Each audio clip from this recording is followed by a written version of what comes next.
The quiet neighbor James had always dreamed of leaving Philadelphia behind. The noise, the crowds, the endless hustle had worn him down. So when he found a small rental house in Minersville, a tiny town in Schuylkill County, it felt like exactly what he needed. The town had barely 3,000 people. It sat nestled between forested hills, quiet and peaceful. The rent was half what he'd been paying for his cramped city apartment. His new landlord, Carl Dietrich, was a weathered man with rough hands and a thick Pennsylvania Dutch accent. He handed James the keys on a crisp October morning. "Good neighbors here," Carl told him.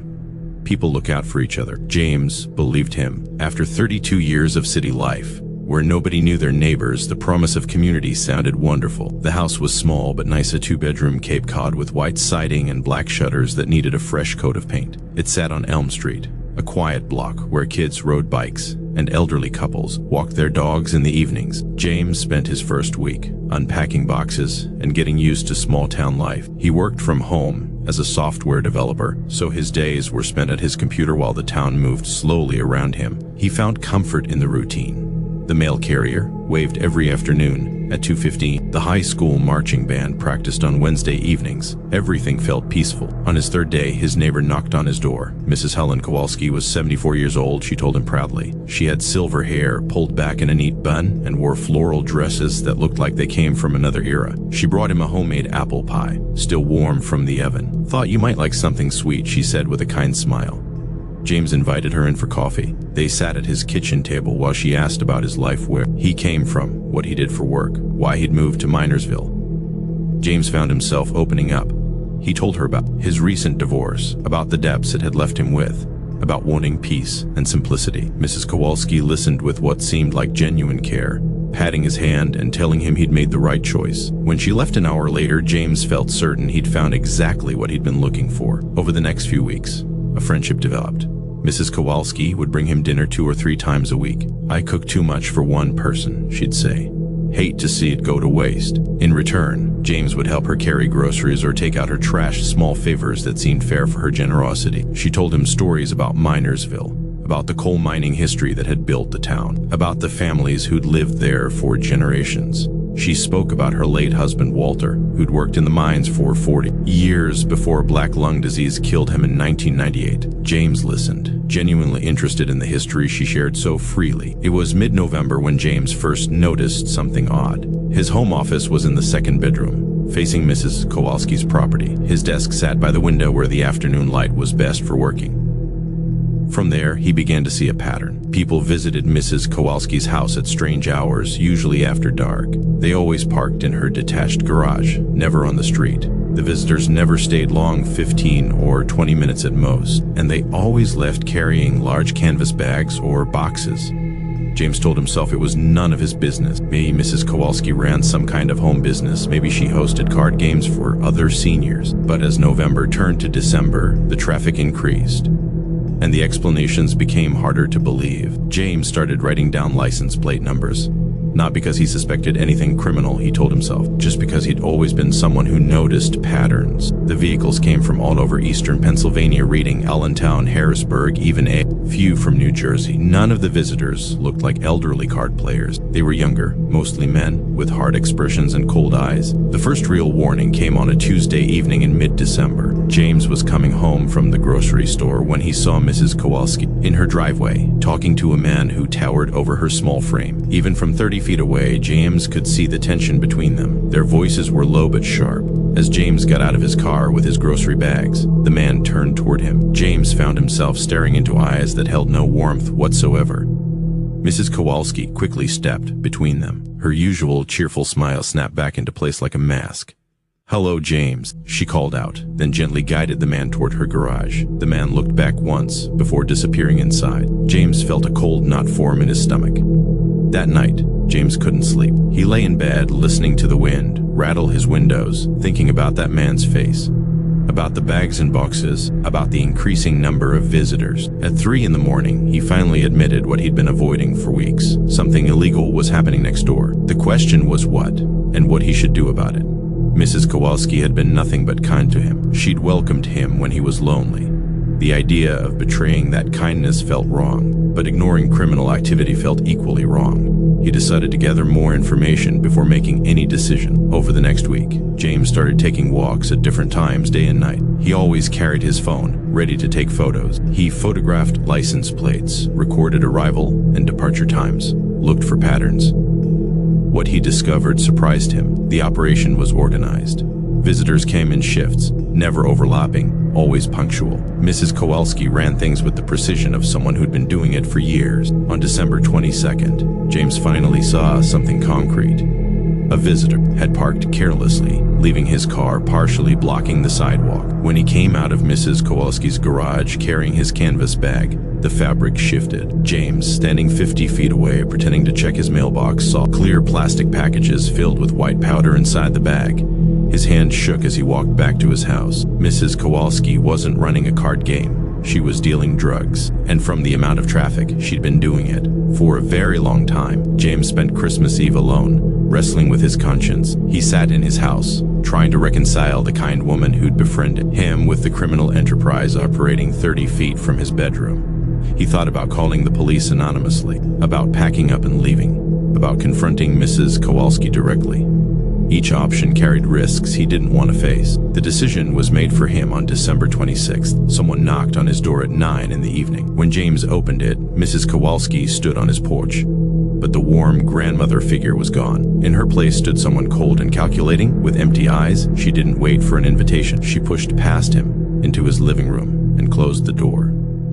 "I've noticed your interest in my activities," she said calmly. "I have friends who make problems disappear. This is my town, James.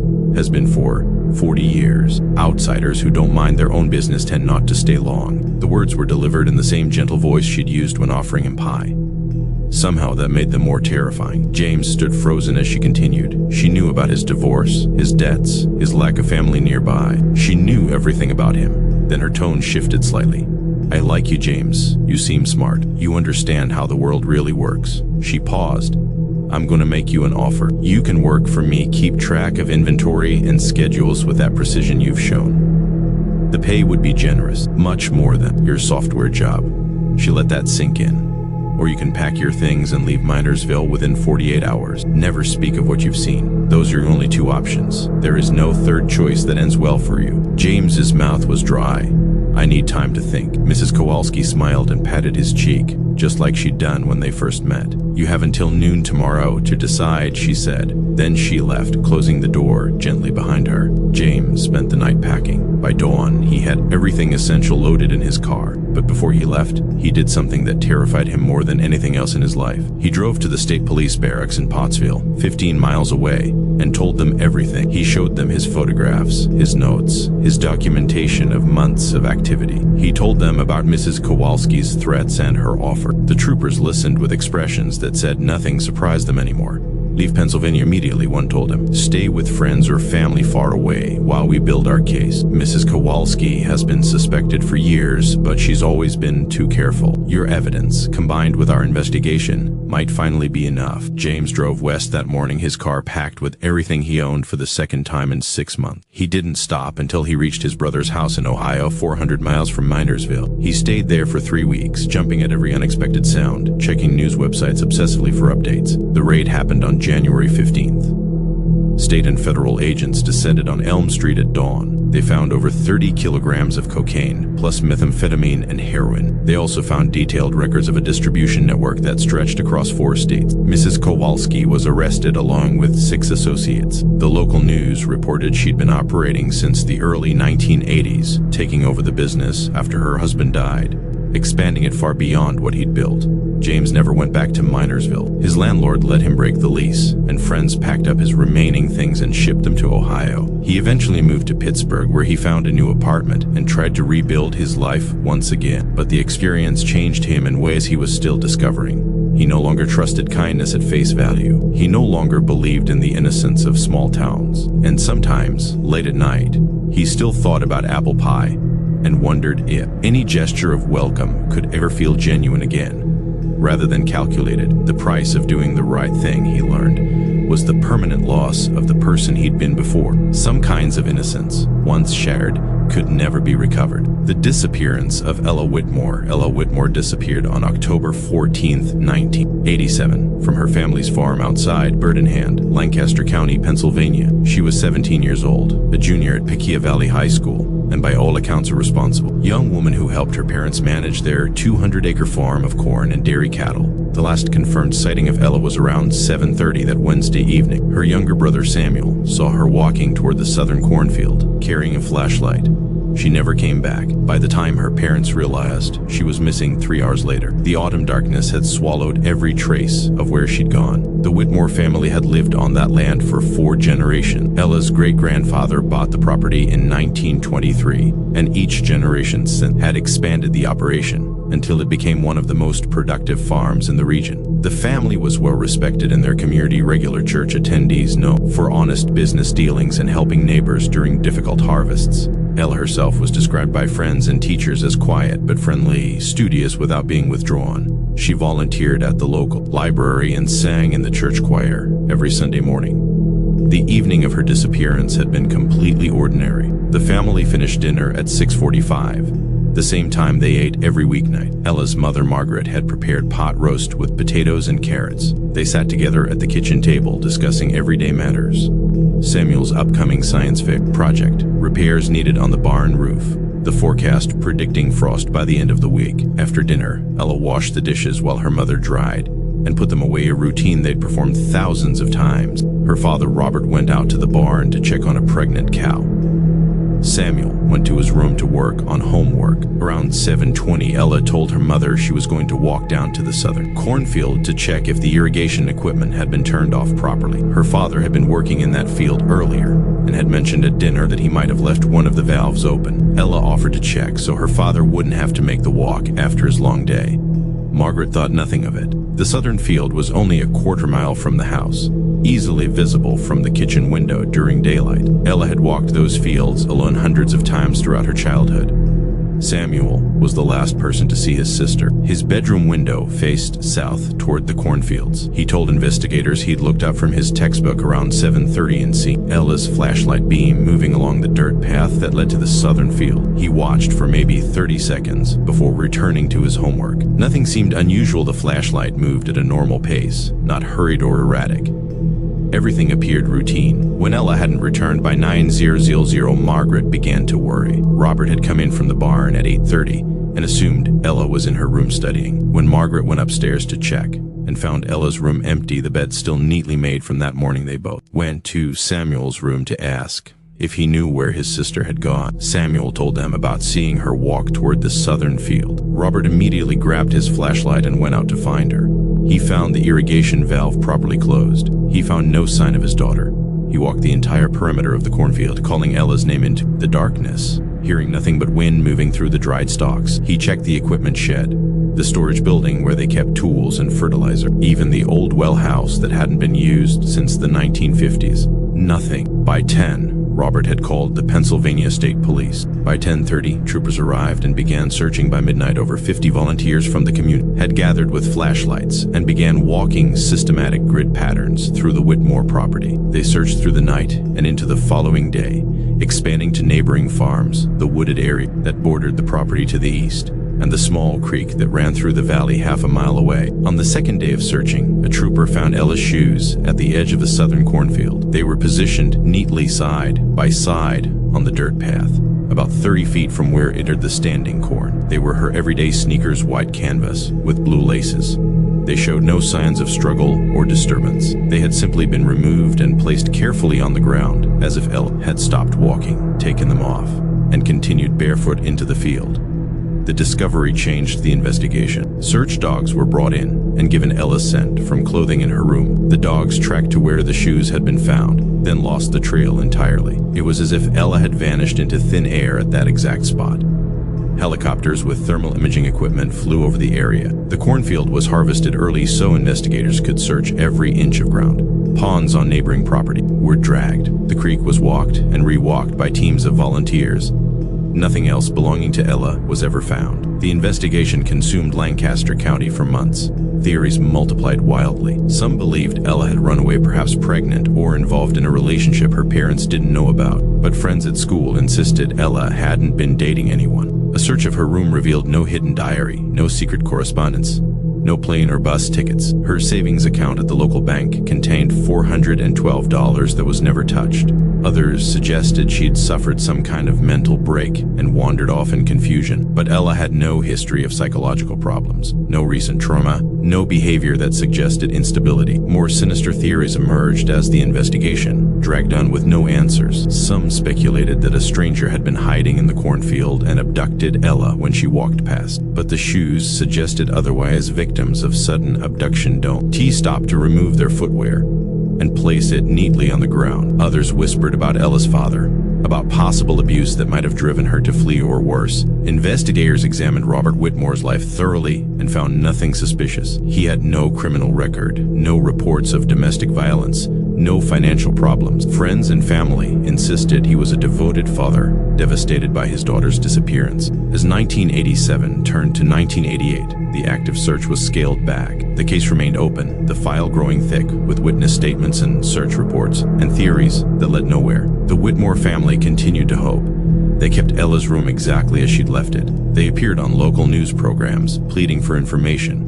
Margaret's hair turned white within a year. Robert stopped attending church, unable to reconcile his faith with the loss of his daughter. Samuel, who'd been 14 when his sister disappeared, grew up haunted by the memory of that flashlight beam moving away from the house. The years passed without resolution. In 1992, a hiker found human remains in the woods 15 miles from the Whitmore farm. For one terrible week, the family thought they might finally have answers. DNA testing proved the remains belonged to someone else. In 1999, a woman in Ohio claimed to be Ella, but she was exposed as a fraud within days. In 2003, a deathbed confession by a convicted serial killer included claims about a victim matching Ella's description. Investigators determined the confession was false, another attempt at posthumous notoriety. The truth, if it existed, remained as elusive as Ella herself had become that October evening. Some in the community believed the answer lay in old stories about the land itself, about the Lenape who had lived there before European settlement, about the hollow in the woods where strange lights had been reported for over a century. These stories were dismissed by investigators as superstition, but they persisted in whispered conversations among those who'd lived in Lancaster County for generations. In 2012, on the 25th anniversary of Ella's disappearance,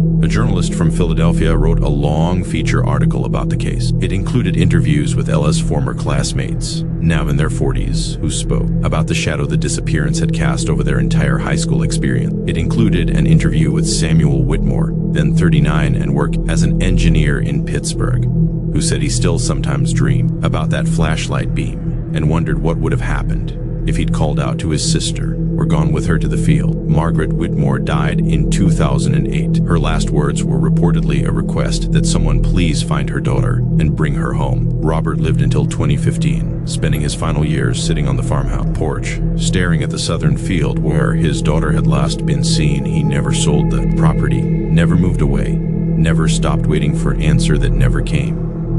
The farm was sold at auction in 2016. The new owners tore down the old farmhouse and built a modern home on the same foundation. They planted soybeans instead of corn. They knew nothing about Ella Whitmore except what they read in the disclosure document, a paragraph about an unsolved disappearance nearly 30 years earlier. But the shoes remained part of the evidence file at the Pennsylvania State Police Barracks, sealed in a plastic bag with a case number written in faded ink, and the questions remained unanswered. Why had Ella removed her shoes that night? Where had she gone after stepping out of them? And was the answer something that could be explained by logic and evidence? Or was it something else entirely, something that existed in the space between what we know and what we can never understand? The Ella Whitmore case remains open. Anyone with information is asked to contact the Pennsylvania State Police. Ryan Chin had spent 6 months searching for the perfect place to escape the suffocating pressure of his life in Manhattan. At 34, he'd burned out completely from his career in financial consulting. The panic attacks that had started during his last year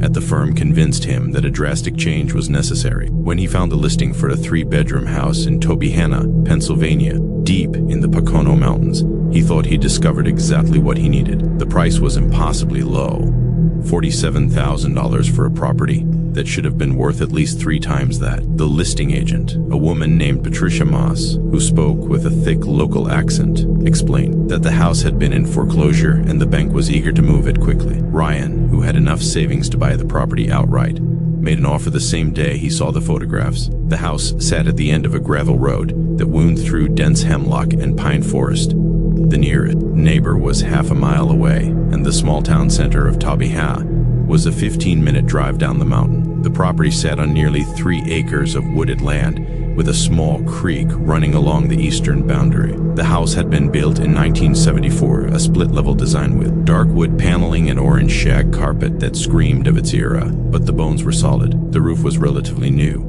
and Ryan convinced himself he could update it gradually while working remotely on freelance projects he had lined up. He moved in during the first week of November, driving his rented moving truck up the steep driveway with a sense of accomplishment he hadn't felt in years. The isolation was exactly what he wanted: no sirens, no crowds, no expectations beyond what he set for himself. That first night, he slept more soundly than he had in months, lulled by the absolute silence of the mountain. The first incident happened on his 4th night in the house. Ryan had been working late in the spare bedroom he'd converted into an office, finishing a financial analysis for a client in Chicago. At approximately 2:15 in the morning, he heard footsteps directly above him on the main floor. Distinct, heavy footsteps that moved from the kitchen area toward the living room. Ryan froze at his desk, listening as the footsteps continued for maybe 30 seconds before stopping abruptly. His first thought was that someone had broken in. He grabbed his phone and quietly climbed the stairs from the lower level where his office was located.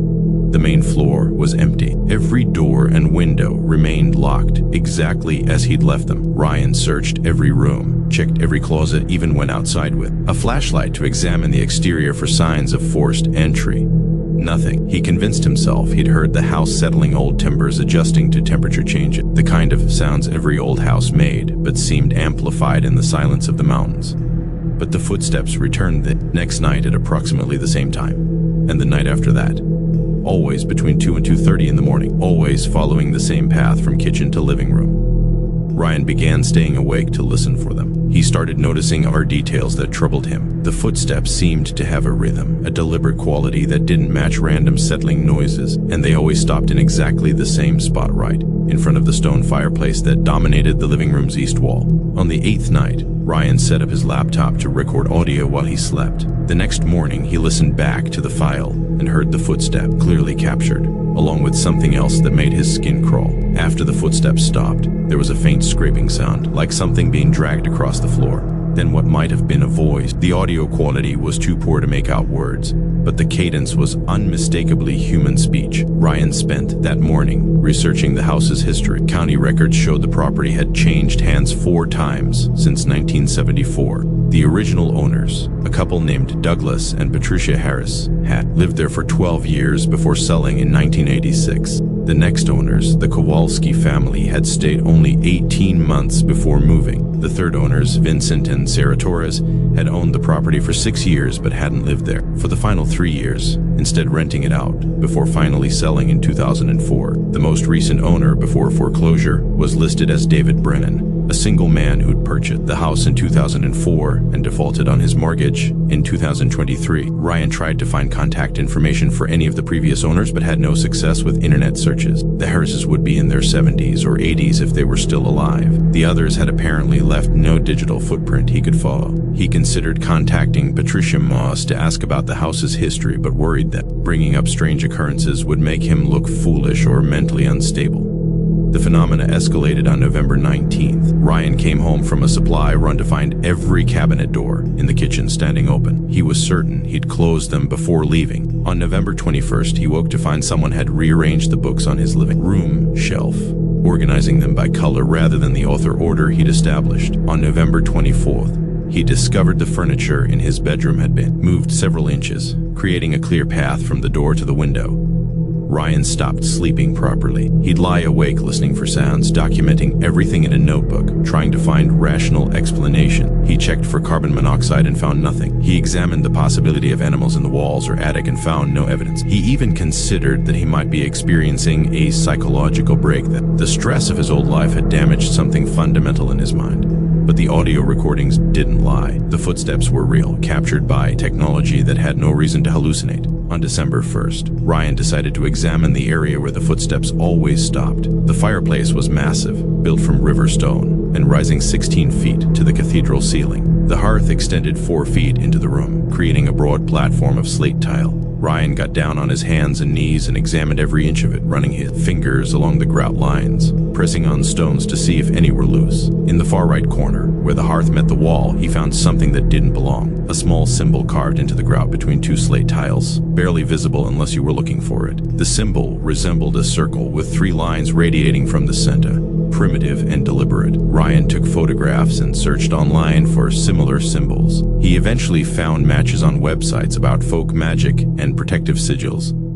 The symbol, according to multiple sources, was meant to trap malevolent spirits within a bounded area. Ryan felt his rational mind trying to reject the implication. He didn't believe in ghosts or spirits or supernatural explanations, but he also couldn't explain what was happening in his house through any conventional means. That night, he called his sister Monica, who lived in Boston. She listened to his account patiently, but eventually suggested he was experiencing stress-related paranoia and should see a doctor. Ryan hung up, feeling more alone than ever. On December 4th, the entity or whatever it was manifested visually. Ryan had been in the kitchen at 9:30 in the evening when the temperature dropped. Suddenly, his breath becoming visible in the air, he turned to find a shadow standing in front of the fireplace, roughly human-shaped, but lacking any defined features. It stood motionless for maybe 10 seconds before dissipating like smoke. Ryan stood paralyzed, his heart hammering, unable to process what he just witnessed. He packed a bag that night and checked into a motel in Stroudsburg, 15 miles from the house. But lying in the generic comfort of the motel room, he felt anger replace his fear. He'd paid $47,000 for that house. He'd invested weeks of work, making it livable. He wasn't going to be driven away by something he didn't understand. He went back the next morning, determined to find answers. Ryan began researching David Brennan, the previous owner who'd let the house go into foreclosure. After hours of searching, he found an obituary. David Brennan had died in March 2023, at age 49, in a single vehicle accident on Route 423 near Tobyhanna. The obituary was sparse, listing no surviving family and no details about his life. Ryan wondered if Brennan's death and the foreclosure were connected to whatever was wrong with the house. He continued digging and eventually found a newspaper article from February 2023, 2 months before Brennan's death. The article described a disturbance call at an address Ryan recognized as his own house. Police had responded to reports of someone shouting and breaking furniture. When they arrived, they found Brennan alone, highly agitated, claiming someone was trying to hurt him. He was evaluated at a local hospital and released. The article ended there, offering no follow-up. Ryan sat in his office, staring at the article, feeling connections form that he didn't want to acknowledge. How many previous owners had experienced what he was experiencing now? How many had left without explanation or worse, stayed too long? He made a decision. He would sell the house immediately, take whatever loss was necessary, and leave before whatever had happened to David Brennan happened to him. He contacted Patricia Moss, who seemed unsurprised by his decision to resell so quickly. She listed the property without asking questions. Ryan moved out on December 10th, renting an apartment in Stroudsburg while waiting for the house to sell. But the phenomena didn't stop. Objects in his apartment began moving on their own. He heard footsteps in the middle of the night. The shadow appeared twice, standing silently in corners before vanishing. He realized with growing horror that whatever was in that house had followed him, or perhaps it had been waiting for him specifically, though he couldn't imagine why. The house sold in January to a young couple from New Jersey who saw the same opportunity Ryan had seen. He thought about warning them, but couldn't find words that wouldn't sound insane. Ryan left Pennsylvania entirely in February, moving to Vermont where he rented a small cottage and tried to rebuild his life. The phenomena gradually decreased in frequency, though they never stopped completely. Sometimes, late at night, he still hears footsteps. Sometimes he still sees shadows that shouldn't exist, and he wonders whether what he experienced was something trapped in that house, or something that had been waiting there all along for the right person to set it free. The house in Tobyhanna stands occupied. The new owners have made no complaints. Perhaps they hear nothing, or perhaps they simply haven't been there long enough yet. Ryan will never know. and he has no intention of returning to find out. Haley Morrison had never been particularly interested in genealogy until her mother died in the spring of 2019, going through Margaret Morrison's belongings. In the small house in Keysport, just outside Pittsburgh, Haley discovered a box of family documents her mother had collected over decades but never organized. There were birth certificates, marriage licenses, immigration papers, and photographs of stern-faced ancestors standing in front of houses that no longer existed. Haley, who was 38 and recently divorced, with too much time on her hands, decided to honor her mother's memory by finally assembling a proper family tree. She started with what she knew. Her mother, Margaret, had been born in 1947 to Dorothy and Frank Sullivan in nearby Duquesne, a steel town that had thrived and then declined along with the industry that built it. Margaret had married Thomas Morrison in 1969, and they'd raised Haley and her younger brother Colin in the same house, where Haley now sorted through decades of accumulated possession. The deeper history became murkier. Dorothy Sullivan had rarely spoken about her own childhood, and by the time Haley was old enough to ask questions, her grandmother had developed dementia that erased most memories before they could be shared. Haley spent weeks scanning documents and uploading them to an ancestry website, connecting names and dates into branches that stretched back through Pennsylvania history. The Sullivan line traced back to Irish immigrants who'd arrived in the 1890s and settled in the coal regions north of Pittsburgh. The further back she went, the more obsessed she became, staying up late into the night following digital breadcrumbs through census records and newspaper archives. It was during one of these late-night research sessions in July that Haley found the first mention of Walter Kensington. The name appeared in a 1972 newspaper article from the Daily News in Keysport, a brief item about a missing person case. Walter Kensington, age 43, had been reported missing by his employer at Duquesne Steelworks on March 18, 1972. He'd failed to show up for his shift and hadn't been seen since. The article mentioned he lived alone in a boarding house on Grant Avenue, and that police were investigating but had no leads. Haley might have dismissed the article as irrelevant except for one detail. The boarding house address was 447 Grant Avenue, and according to property records she'd already examined, that address had been owned in 1972 by Dorothy and Frank Sullivan, her grandparent. They'd owned the building from 1968 until 1975, when they sold it and moved to a smaller home. Haley searched for follow-up articles about Walter Kensington, but found nothing. She checked missing person databases and discovered his case was still open, still unsolved after 47 years. She searched obituary records and found no death certificate. Walter Kensington had simply disappeared from existence in March 1972. As far as the official record was concerned, he'd never been found. The discovery unsettled Haley in ways she couldn't immediately articulate. Her grandmother Dorothy had died in 2003, taking whatever she might have known about a missing tenant with her. Her grandfather Frank had died even earlier, in 1989, but the coincidence felt too significant to ignore. Haley began digging deeper, looking for any connection between Walter Kensington and her grandparents beyond the simple landlord-tenant relationship. She found property tax records showing that Dorothy and Frank had taken out a loan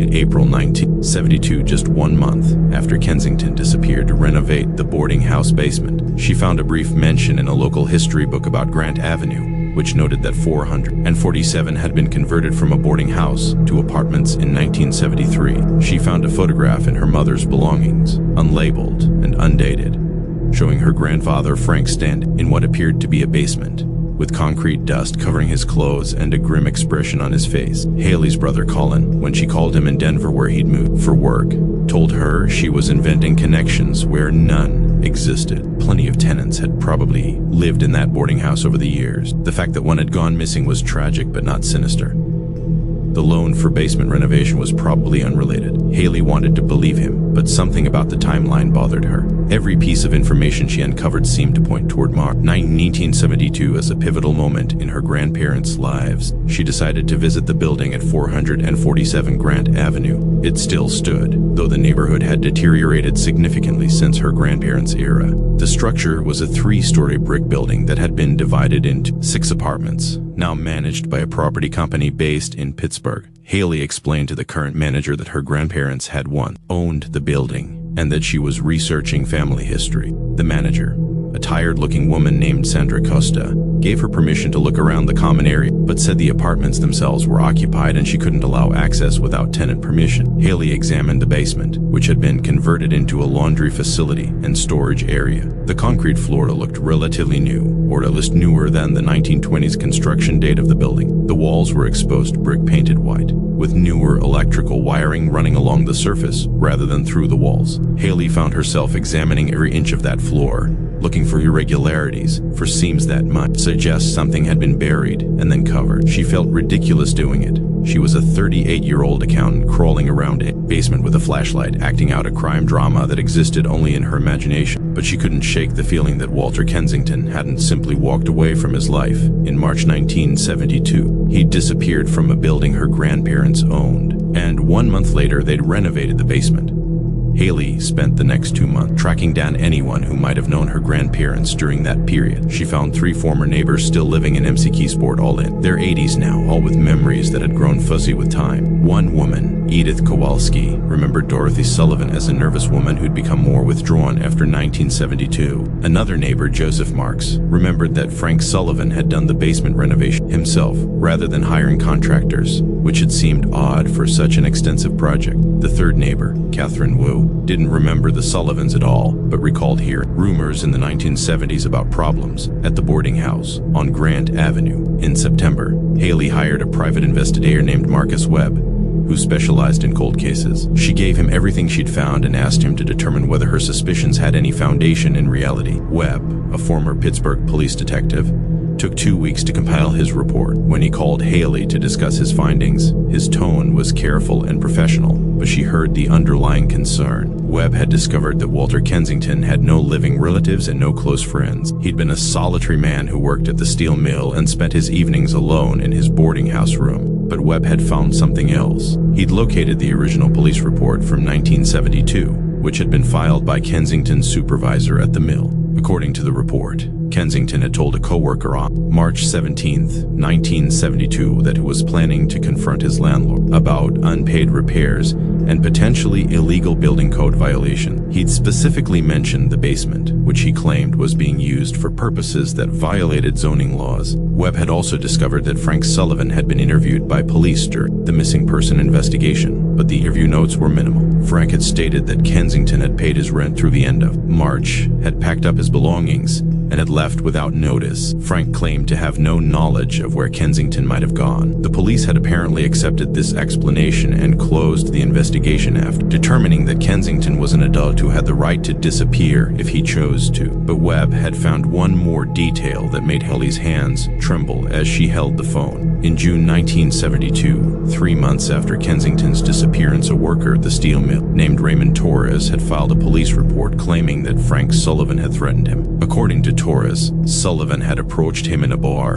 and told him to stop asking questions about Walter Kensington, or Torres would regret it. Torres had been one of Kensington's few acquaintances at the mill. The police report noted that Sullivan denied making any threats, and Torres eventually dropped the matter. Haley sat in her living room after the conversation with Webb, staring at the photograph of her grandfather Frank that sat on her mantle. She'd loved him as a child. She remembered him as patient and kind, remembered Sunday dinners and birthday presents, and his gentle laughter. She couldn't reconcile that memory with the possibility that he'd killed a man and buried the body in his own basement. She called the MC Keysport Police Department and asked to speak with someone about a cold case. She was transferred 3 times before reaching Detective Sarah Chen, who listened to Haley's account with professional interest. Chen explained that reopening a case from 1972 would require significant evidence, not just suspicions and circumstantial connection. But Chen agreed to review the original case file and the information Haley had compiled. 2 weeks later, Chen called back.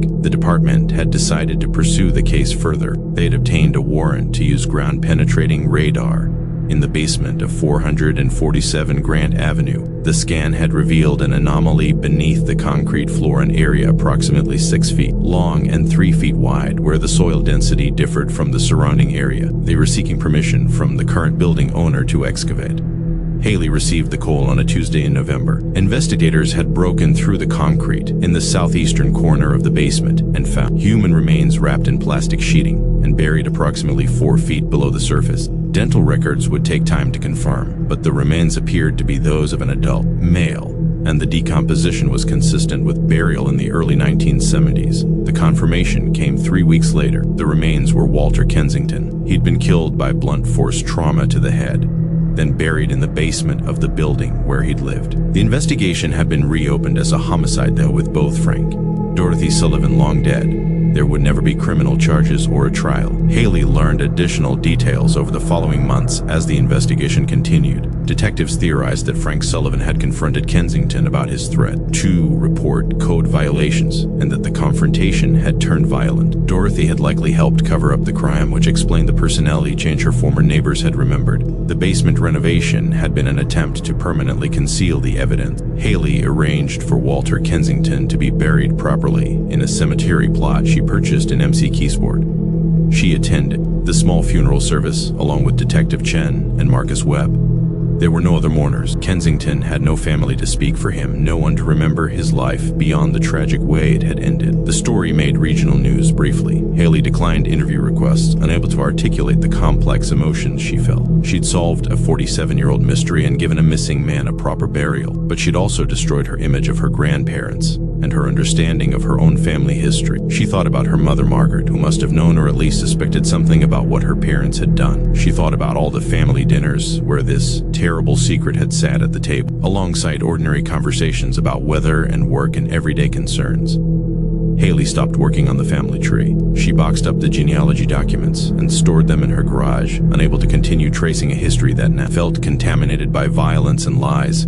Some branches of a family tree, she realized, were better left unexplored. Some questions were better left unanswered. And some truths, once discovered, changed everything about who you thought you were and where you thought you came from. The quarry Adam Torres had been a police officer for 11 years in Ring, Pennsylvania, before taking the position of sheriff in Wysox, a small town along the Susquehanna River in Bradford County. At 36, he was young for the role, but the town council had been desperate to fill the vacancy after Sheriff Harold Brennan died suddenly of a heart attack while fishing at the old quarry. Adam had grown up in a city environment where crime followed predictable patterns and departmental support was always a radio call away. Wysox, with its population of barely 600 at its single-cell holding area that passed for a jail, seemed like an opportunity for a quieter life after years of stress that had contributed to his divorce.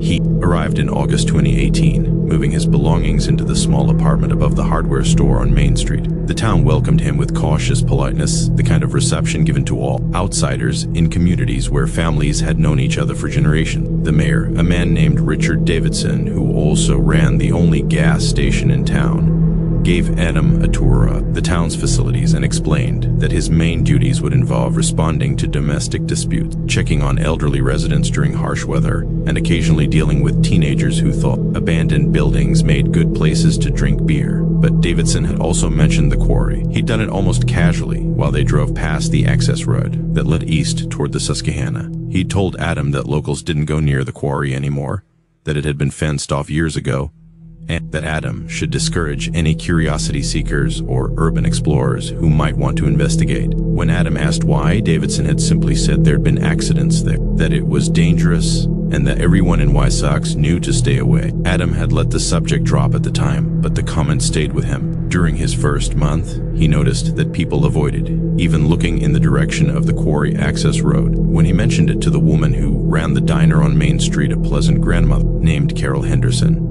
she'd become visibly uncomfortable and changed the subject. When he asked the postal carrier about the history of the quarry, the man had simply shaken his head and said Adam would do well to focus on other matters. The curiosity became harder to ignore. Adam had been trained to investigate, to ask questions when something seemed deliberately hidden. In late September, during a slow afternoon when nothing was happening in town, he decided to drive out to the quarry and see what made it such a forbidden topic.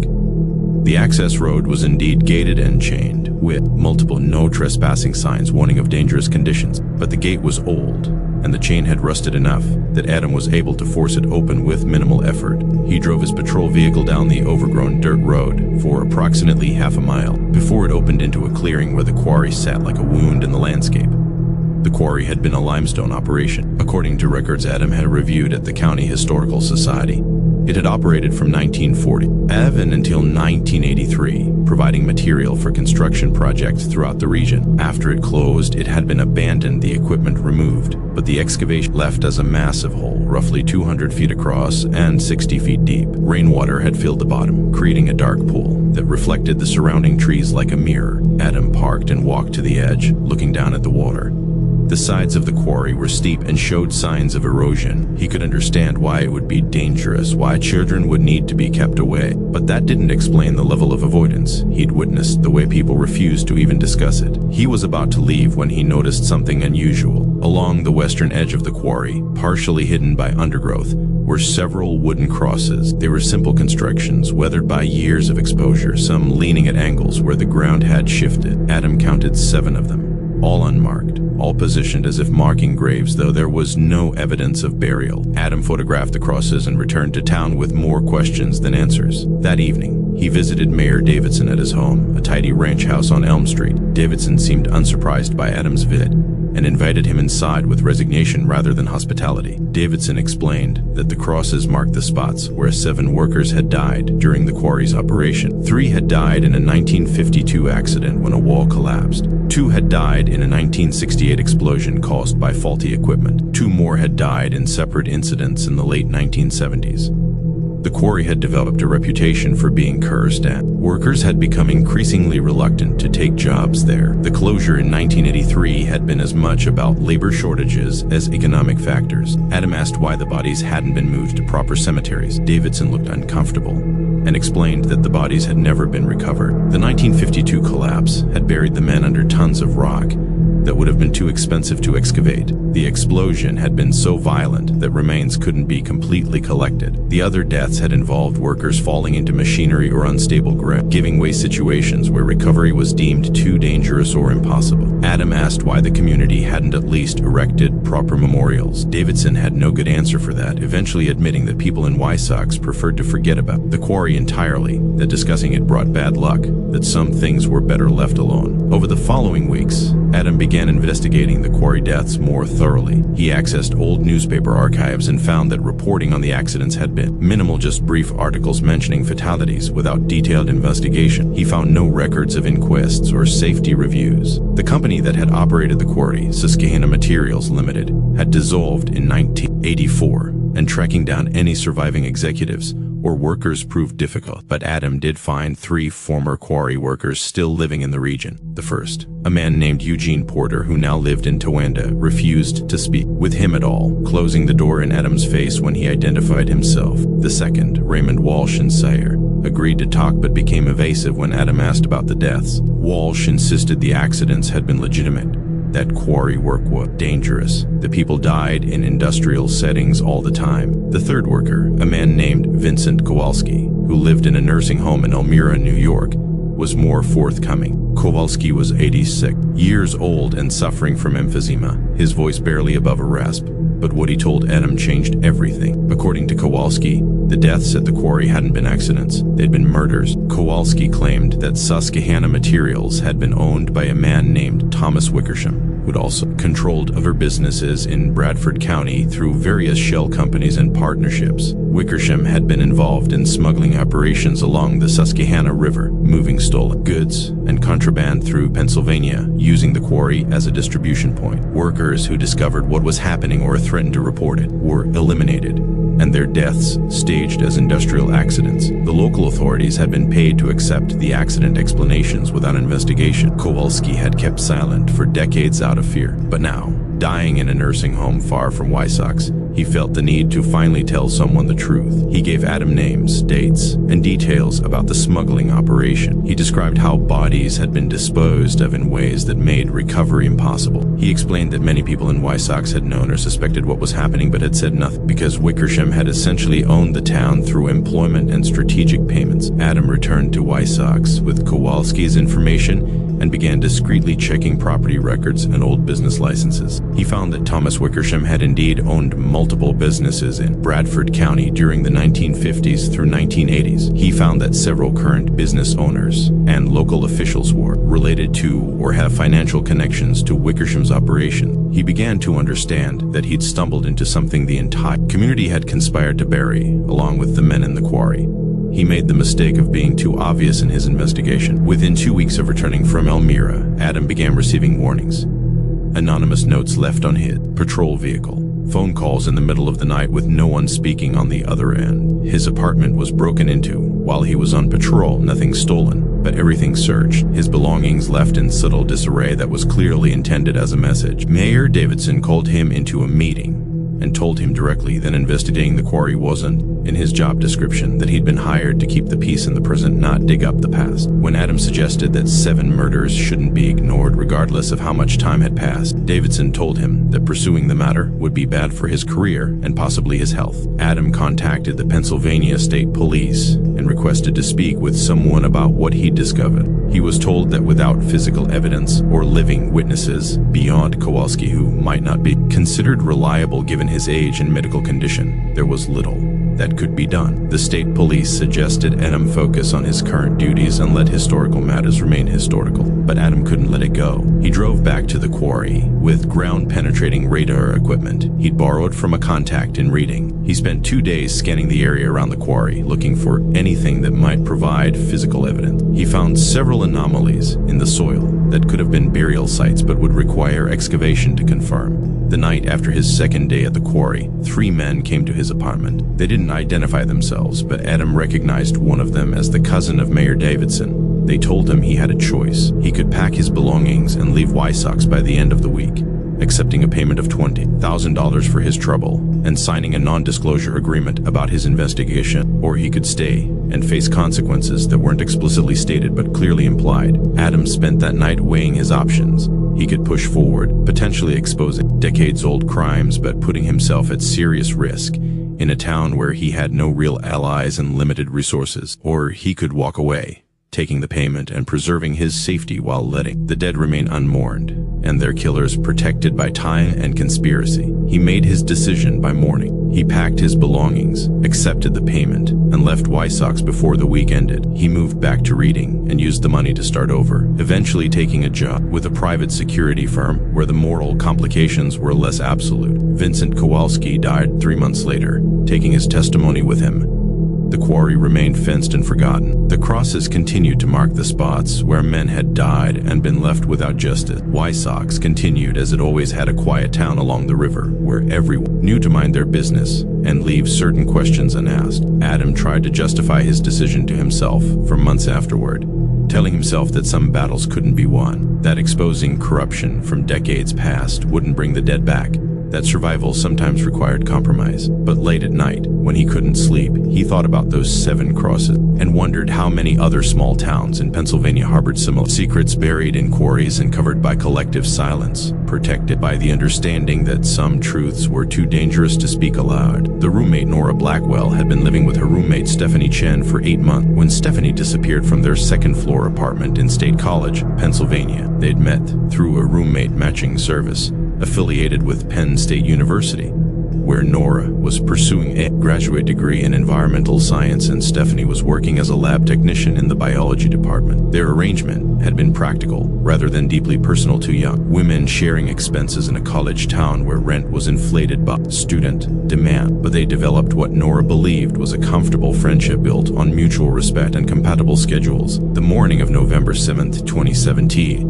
had been unremarkable. Nora left their apartment on Foster Avenue at 7:30 to teach an undergraduate lab section, leaving Stephanie at the kitchen table, eating breakfast and reading something on her phone. Stephanie had mentioned she had the day off from the lab and planned to run errands, maybe drive to the mall in Altoona. When Nora returned that evening at 6:15, she expected to find Stephanie cooking dinner or watching television in the living room, the usual rhythms of their shared domestic life. Instead, she found the apartment empty. Stephanie's breakfast dishes still sat on the kitchen table. Her phone was plugged into the charger beside her bed. Her purse hung on the hook by the front door. Stephanie's car, a silver Honda Civic that she parked in their designated spot behind the building, was gone. But everything else about the scene suggested she'd stepped out for just a moment and intended to return immediately. Nora called Stephanie's phone repeatedly, listening to it ring in the bedroom while growing increasingly anxious. She texted Stephanie's friends, whose numbers she had in her own phone, asking if anyone had heard from her. By 9 that evening, when Stephanie had been unreachable for over 12 hours, Nora called the State College Police Department to report her roommate missing. The responding officers, a man and woman who introduced themselves as Officer David Martinez and Officer Sarah Chen, took Nora's statement. With professional thoroughness, they asked about Stephanie's habits, her relationships, any recent changes in behavior or mood. Nora explained that Stephanie had seemed completely normal that morning, that there'd been no arguments or tension between them, that Stephanie had no history of mental health issues or impulsive behavior as far as Nora knew. The officer examined the apartment, noting the phone and purse left behind, the lack of any signs of struggle or forced entry. But Nora saw something shift in their expressions when they learned that Stephanie had taken her car. Officer Martinez explained gently that adults had the right to leave if they chose, that without evidence of foul play, they could file a missing person report, but active investigation would be limited. Nora insisted that Stephanie leaving without her phone and purse made no sense, that something was clearly wrong. The officers promised to follow up and gave Nora a case number before leaving. The investigation that followed was frustratingly minimal from Nora's perspective. Police located Stephanie's car 3 days later, abandoned in a parking lot at the Nittany Mall in State College, just 4 miles from their apartment. The car was unlocked, keys still in the ignition, no signs of disturbance inside. Security footage from the mall showed Stephanie parking the car at approximately 9:20 on the morning of November 7th. But the angle didn't capture what happened after she exited the vehicle. She had simply walked out of frame and vanished. Within a week, the police focus had shifted in a direction that made Nora's stomach churn. Detectives began asking her detailed questions about her relationship with Stephanie, about what they'd argued,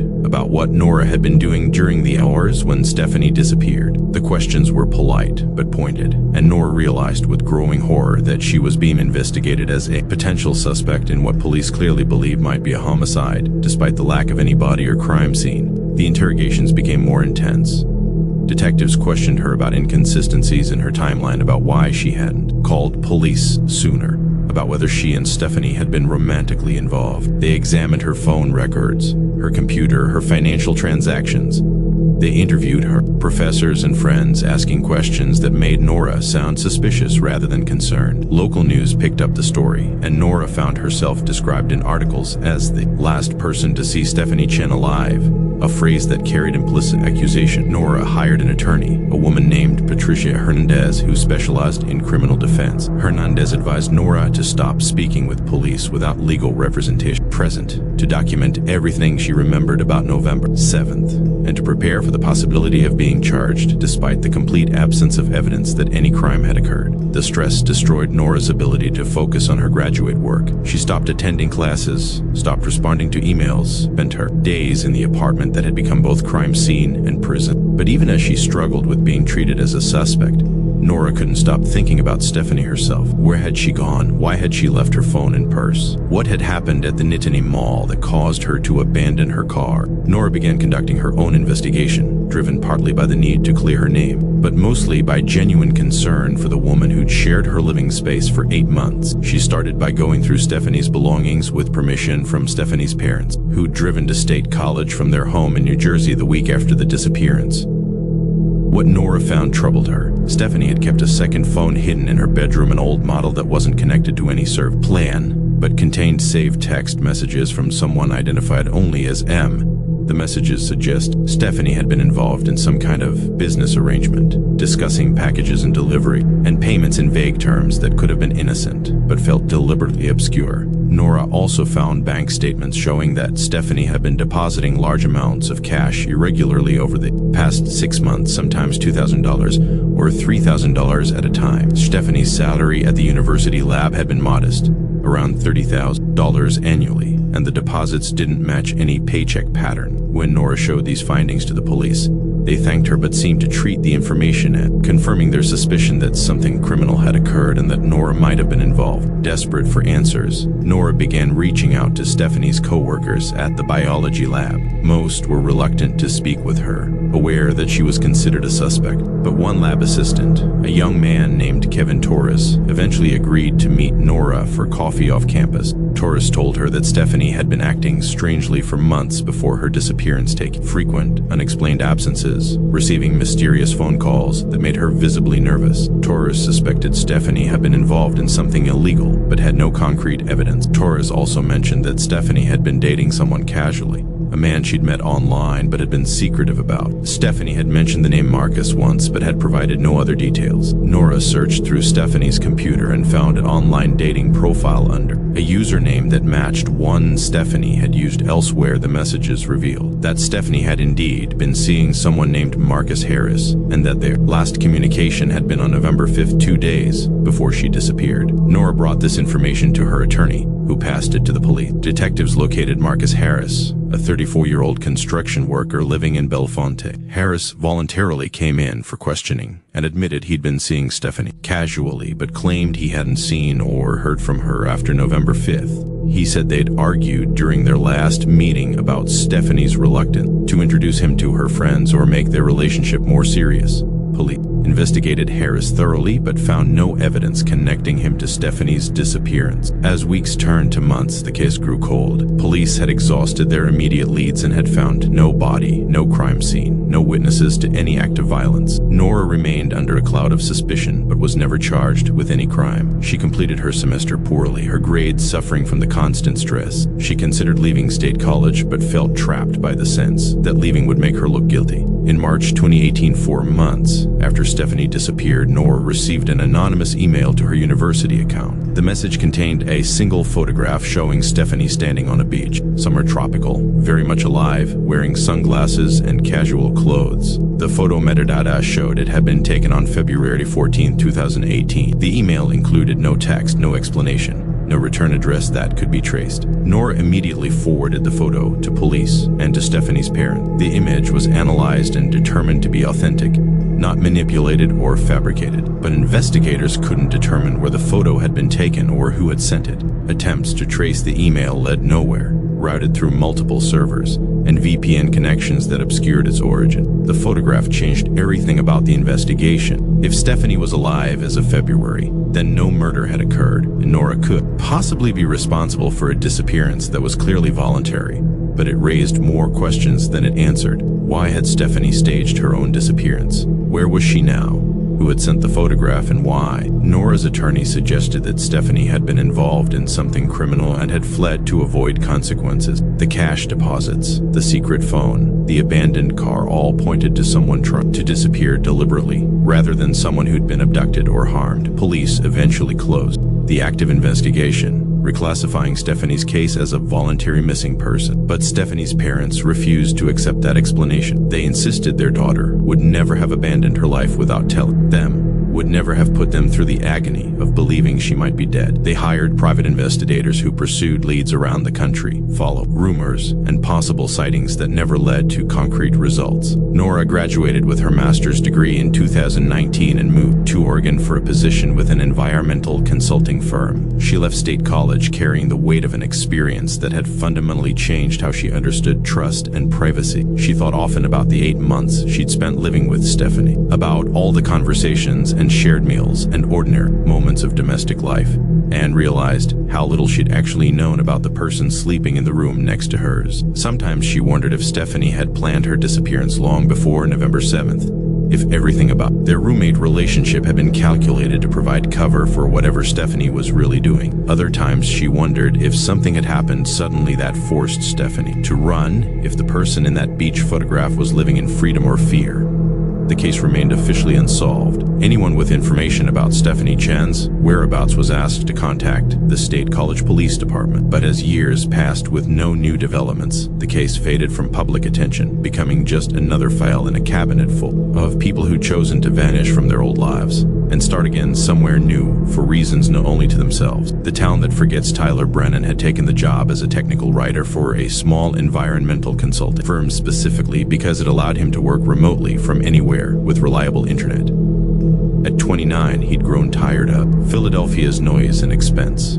And when he discovered he could rent an entire house in Emporium, Pennsylvania, for less than half what his city apartment cost, the decision seemed obvious. Emporium sat deep in the Pennsylvania wilds, a region of dense forest and isolated communities in Cameron County, where the population of the entire county was barely 5,000 people spread across nearly 400 square miles. Tyler moved to Emporium in September 2019, driving his packed Honda through increasing remote landscapes until he reached the small town that would be his home for the foreseeable future. The house he'd rented was a simple 2-story structure on Spruce Street, walking distance from the tiny downtown that consisted of a grocery store, a diner, a post office, and a handful of other businesses that seemed to exist more from habit than economic necessity. The landlord, an elderly man named Frank Morrison, who lived in Williamsport, had been grateful to find a tenant willing to sign a year lease. He explained that many properties in Emporium sat empty because young people moved away for work and retirees preferred towns with better medical facilities. What Tyler hadn't known when he signed the lease, what Frank Morrison hadn't mentioned, and what didn't appear in any online descriptions of the town was that Emporium had experienced an unusual number of disappearances over the past 4 decades. He learned about this pattern gradually through conversations and observations that accumulated into a disturbing picture of a community haunted by unexplained absences. The first mention came during his second week in town when Tyler stopped at the diner for breakfast. He'd been reading a local history book he'd found at the small public library, and he asked the waitress, a woman in her 50s named Barbara Chen, about some of the families mentioned in the book. Barbara had been friendly until Tyler mentioned the name Catherine Walsh. Her expression closed immediately, and she said only that the Walsh family had left town years ago, and that Tyler should probably read something more current. The abrupt change in demeanor was jarring enough that Tyler remembered it clearly. The second incident occurred in October when Tyler had been exploring the hiking trails that surrounded Emporium. He'd gotten turned around in the woods and emerged near a cemetery he hadn't known existed. Walking through it, he noticed something unusual. There were multiple headstones marked only with names and birth years, but no death dates. He counted 7 of them scattered throughout the cemetery, all 4 people who'd been born between 1950 and 1980. When he mentioned this to his landlord during a phone call about a plumbing issue, Frank Morrison had gone silent for several seconds before changing the subject entirely. Tyler began investigating deliberately after that, driven by the same curiosity that had made him good at his job, researching and writing technical reports. He searched newspaper archives and found brief articles about missing persons dating back to 1977. The first was a young woman named Jennifer Walsh, age 19, who disappeared in August 1977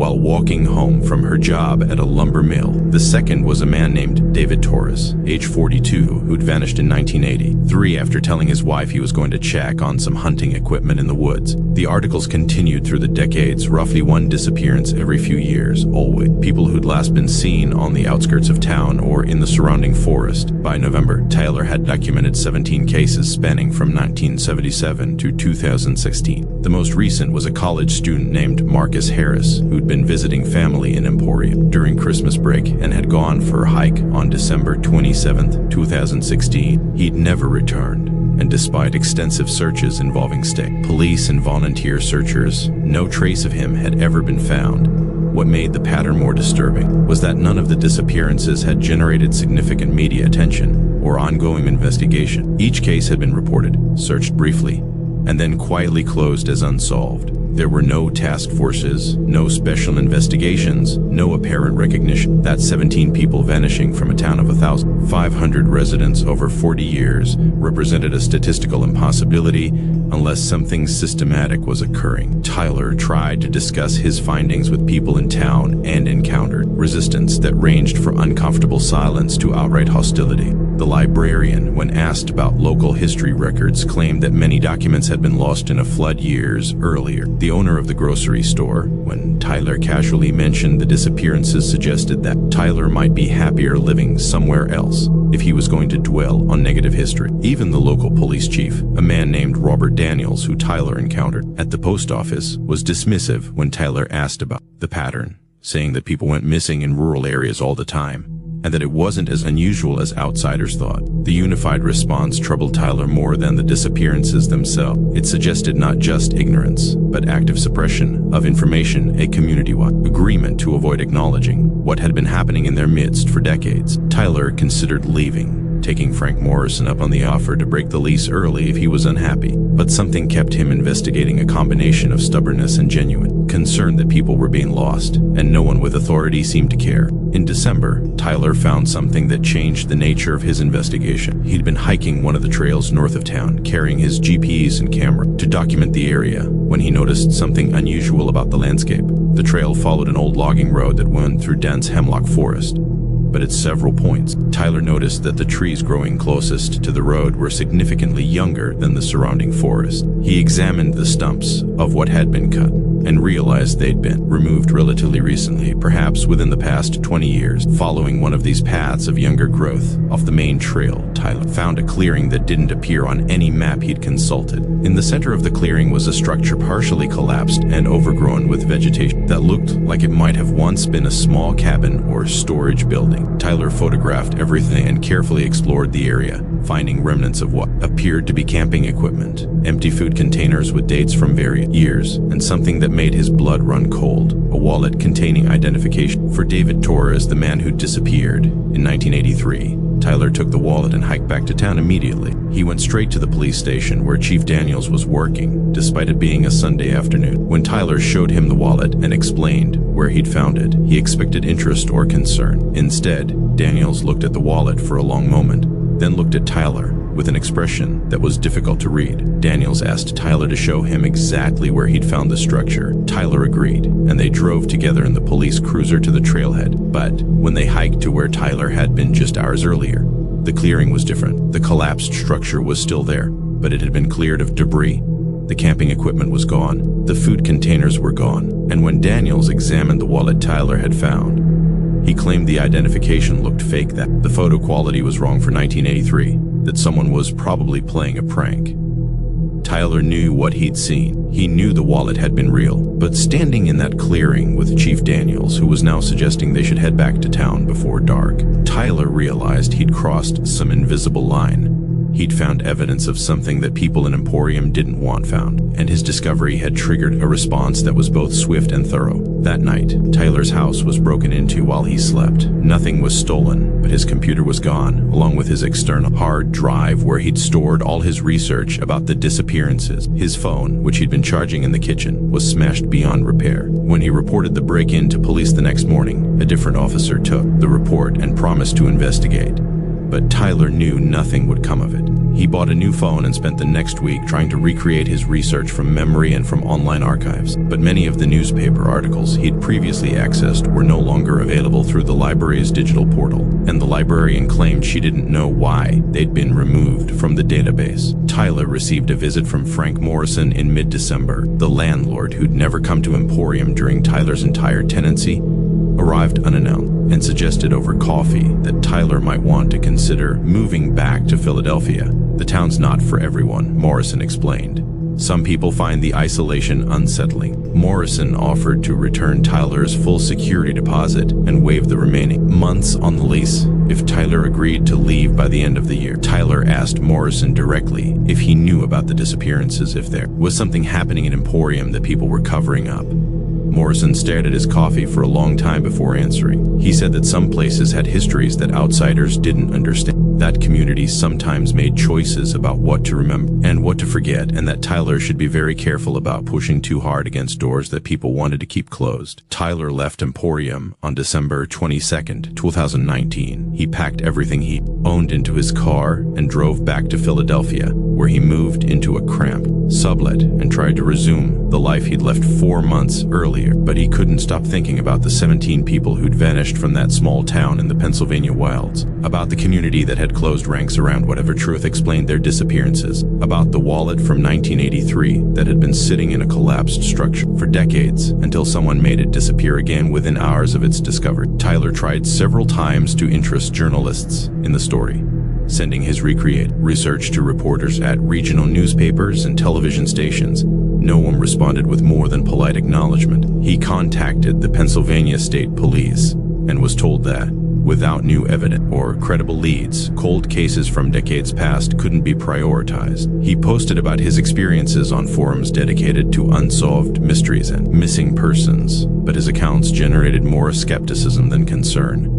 Eventually, Tyler stopped actively investigating. He kept copies of what little documentation he'd managed to preserve, but he moved on with his life, accepting a new job and trying to forget about the months he'd spent in a town where 17 people had disappeared, and no one would acknowledge that anything unusual had occurred. But sometimes late at night, Tyler searched online for news from Emporium, looking for reports of new disappearances, hoping that someone else would notice the pattern and have more success than he'd had at forcing people to confront the truth. The searches never revealed anything. Emporium remained what it had always been, a quiet town in a remote part of Pennsylvania where nothing remarkable ever seemed to happen, and where people who asked too many questions learned to leave before they became part of the history that no one wanted to discuss.